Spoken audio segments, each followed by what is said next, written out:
Physical exercise for dogs, such as going on walks or playing fetch, is an important aspect of keeping your dog healthy. LACEY VANCE, owner of Hounds Hideaway, says in her experience, mental stimulation can have the same effect. Mental stimulation is harder, so that would be the equivalent of you or me doing a crossword puzzle or Wordle or something like that, where our brains get a workout. The interesting thing about dogs is that mental stimulation can actually have the same tiredness effect that physical stimulation has. Where you or me play Wordle, we're not gonna exhibit physical signs of being tired, where a dog will absolutely do that after having sufficient mental stimulation. A tired dog will give you not only some time to yourself, but can help with behavioral issues as well.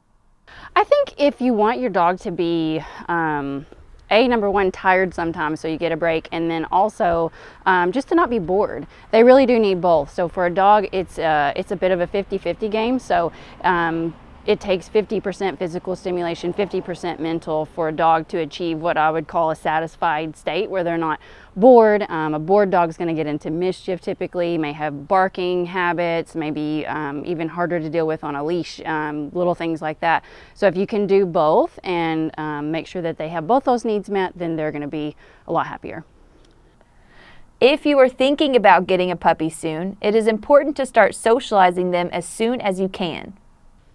It's better to start when they're young. So if you're able to expose them to different types of people, men, women, little kids, big kids, lots of noises, like I said, even traffic, going on walks.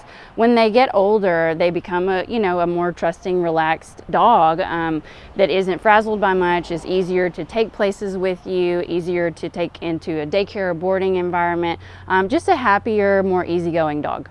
Emily Roberts, supervisor at Hounds Hideaway, shows affordable options to help with mental stimulation at home. So this one, you would put treats, or you can even put their meals in it.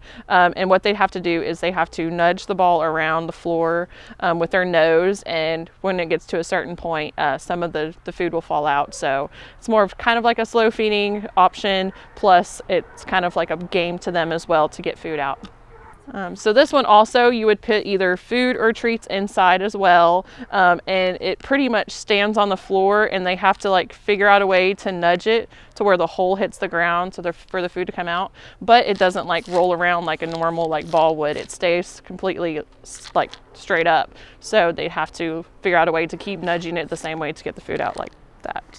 So this is one of our more challenging puzzles we give to dogs.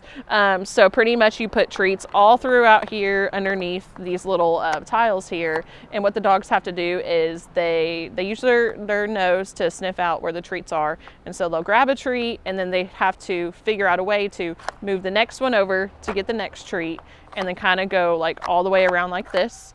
Some more little challenging ones we have is these little circular ones. They have to figure out a way to get the treat, move it back, and then go on to the next one. So it's super, super stimulating for the brain, especially like sometimes I can't figure it out either. So. Okay.